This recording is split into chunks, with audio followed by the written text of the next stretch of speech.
Hello and thank you for joining us on ERi-TV. This is English News Broadcast live from the headquarters in Asmara at 10:30 p.m. Today is Sunday, 27th August 2023. First, the top stories. National Association of Deaf celebrated its 25th anniversary. Seminar for Bantu Subzone vegetable farmers. Emerson Mnangagwa wins second term as Zimbabwean president.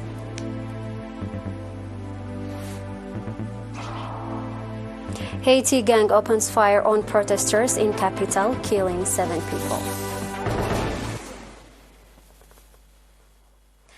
The National Association of the Deaf of Eritrea celebrated its 25th anniversary on August 26 in Asmara in the presence of ministers and senior government officials.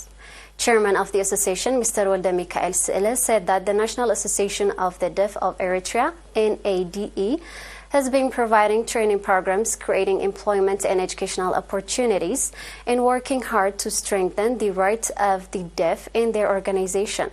He added that the association gave priority to raising awareness of the deaf and the growth and spread of sign language across the country. Mr. Mikael thanked the people and the government for creating a stable environment for the association to develop strategic programs that can benefit the deaf. The Director General of the Social Welfare Department at the Ministry of Labor and Social Welfare, Mr. Mehret Afis-Sahaye, indicated that the deaf are part of parcel of society like all other people living with disabilities. He also underlined that creating conditions where they have equal opportunities in the aspect of their lives is the essence of strategic principles of the government and the front. Mr. Mehret Ab urged the National Association of the Deaf of Eritrea, NADE, to use its achievement as springboard to strengthen its organization and unity and to work on strengthening members' capacity and skills in order to keep pace with the current technological era. During the occasion, research papers focusing on sign language, deaf marriage status, teaching methods for deaf children and adults, and artistic session by deaf students were presented. Founded in June 1998, the National Association of Deaf of Eritrea has 4,000 members nationwide and in 2001 became a member of the World Federation of Deaf, according to reports.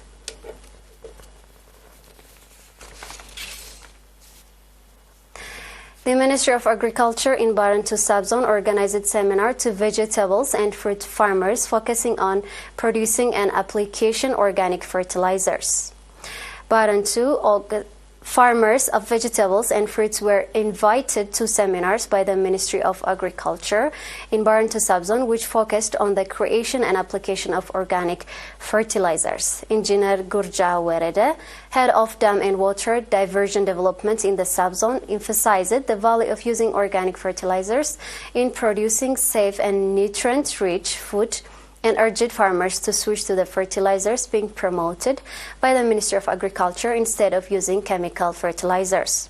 Engineer Azekia Alfeo, a water and soil conservation expert in the subzone, noted that country's soil productivity is being eroded by chemical fertilizers and urged farmers to utilize organic fertilizers to maintain the soil and ensure its productivity. Noting the importance of seminar in fostering the farmers' awareness, the subzone's acting administrator, Mr. Yamana Mahari, urged for the holding of comparable seminars throughout the subzone. The farmers stated their willingness to use organic fertilizers and agricultural practices while thanking the Agriculture Office for hosting the session.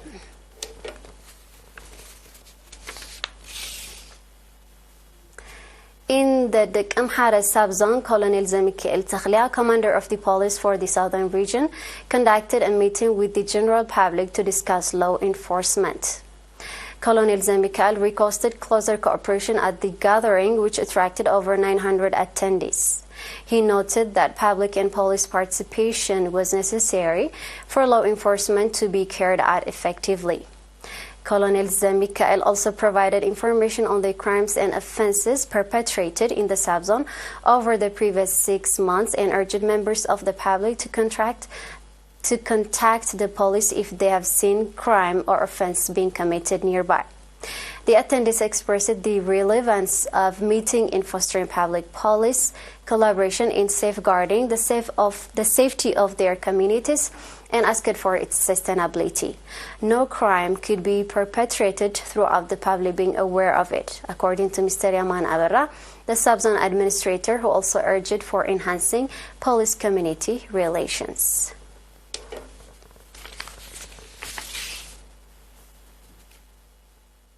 We are live on ERi-TV. Stay tuned for international news.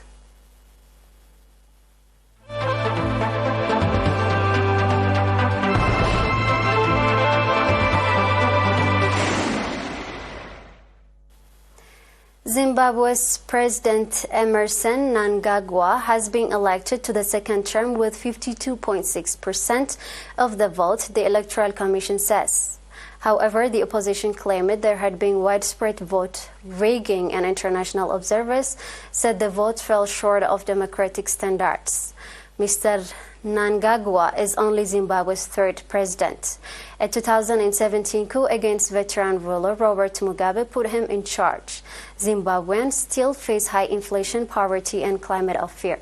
When he first became president, Mr. Mnangagwa, known as the crocodile for his ruthlessness, promised a new start for his country's people. But Zimbabwe had one of the highest inflation rates in the world last month. Prices in July had rocketed by 101.3% since the previous year. Unemployment also remains rife, with only 25% of Zimbabweans holding formal jobs. Mr. Mnangagwa's vote to guarantee human rights also appears hollow, with little changing in this regard since Mr. Mugabe's departure. Critics say the 80-year-old silenced dissent and clamped down on the opportunities in the run-up to the vote, which he had been widely expected to win.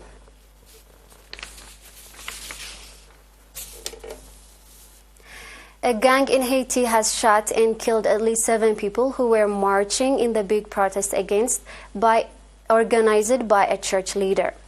Hundreds of parishioners, some of them with machetes, marched through a suburb of the capital, Port-au-Prince, in a bid to rid the area of gang members.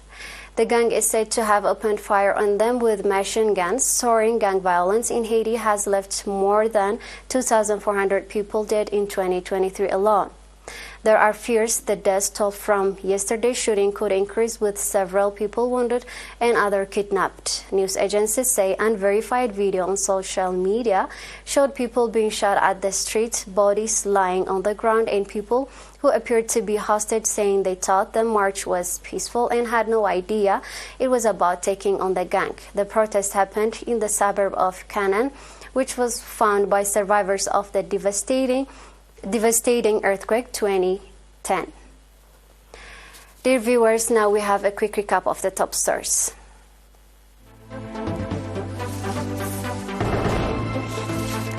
National Association of Deaf celebrated its 25th anniversary.